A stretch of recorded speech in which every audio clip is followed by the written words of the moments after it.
성도들 역시 살아가면서 슬픔과 낙심의 시간을 만날 때가 있습니다. 이럴 때 어떻게 해야 할까요? 사람이 보통 극단의 상황에 몰려서 낙심하는 상태가 되면 대부분 원초적인 반응을 하기 마련입니다. 왜 이런 일이 나한테 생겼지? 누구 때문이지? 하는 질문을 하게 됩니다. 즉, 상황을 바라보고 해결책을 찾기보다는 이 상황을 초래한 사람이 누구인지, 원인 제공을 한 자가 누구인지를 찾는다는 것입니다. 교도소 재소자를 대상으로 선교하시는 한 목사님의 말이 생각납니다. 교도소 안에는 죄 지은 사람이 하나도 없다는 것입니다. 모두 다 누구누구 때문에 여기 오게 됐다고만 하지 자기가 잘못한 것은 하나도 없다고 한다는 것입니다. 나중에는 남 탓을 하다 이 불의한 사회 탓을 하거나 내 못난 부모 탓을 하기까지 한다는 것입니다. 무슨 이야기입니까? 이렇게 우리 인간은 대부분 누군가에게 시선을 돌려서 그 분노와 슬픔의 원인을 찾으려고 한다는 것이죠. 그렇다면 여러분, 우리 신앙인들은 어떠해야 할까요? 민수기 14장에 보면 약속의 땅을 잠시 보고 온 10명의 정탐꾼들은 부정적인 보고를 하며 낙심에 빠집니다.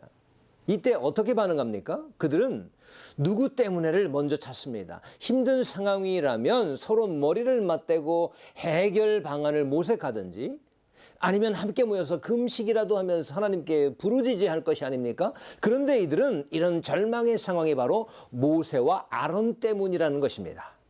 모세와 아론에게 책임을 돌리며 분풀이를 해도 모자란지 나중에는 자기들이 이제 곧 죽게 된 것은 여호와 때문이라면서 하나님까지 원망하는 지경에 이르게 합니다. 광야의 이스라엘 백성들은 이뿐만이 아닙니다. 무슨 일만 있으면 남 탓을 합니다. 마실 물이 없어도 모세와 아론 때문이라고 하고 먹을 음식이 충분치 않아도 모세와 아론 탓을 합니다.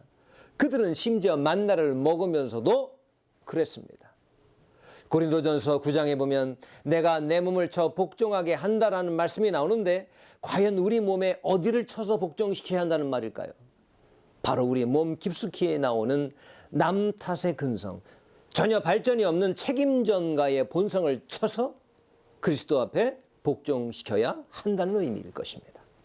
왜냐하면 남 탓은 불신앙의 핵심이기 때문입니다. 자신의 죄와 잘못을 모르겠다는데 어떻게 회개가 가능하겠으며 십자가의 능력이 필요하다고 생각하겠습니까? 만약 예수 믿어도 남 탓하는 악습을 제거하겠다는 의지가 없다면 그것은 분명 몇십 년을 믿어도 제자리 걸음일 수밖에 없을 것입니다. 나아가서 광야의 이스라엘처럼 죽지 않으면 다행일 것입니다. 하지만 여호수아와 갈렙의 태도는 어땠습니까? 그들은 자신의 옷을 찢습니다. 그들이 만약 남 탓하는 사람이었다면 자신의 옷이 아니라 분풀이할 대상의 옷을 가서 찢었을 것입니다. 여기에서 남 탓하며 원망만 하고 있지 말고 가서 몸을 움직여 약속의 땅을 정복합시다 라고 하는 것이죠. 상황 분석은 이때 전혀 도움이 되지 않습니다. 그 땅이 얼마나 어려운 땅인지 분석만 하고 있으면 뭐 하겠다는 것입니까? 사람들은 홍해가 얼마나 깊은지만 기가 막히게 재고 앉아 있습니다. 여리고 성이 얼마나 높고 두꺼운지만 측량하고 앉아 있습니다. 골리앗의 키가 얼마나 크고 그의 무기가 얼마나 무서운지만을 분석하고 앉아 있습니다. 하지만 홍해를 건너고 여리고를 무너뜨리며 골리앗을 무찌르는 데는 그것들이 아무런 도움이 되지 못했던 것이죠. 도움이 안 되는 정도가 아니라 그 자리에서 죽게 만드는 독소인 것입니다.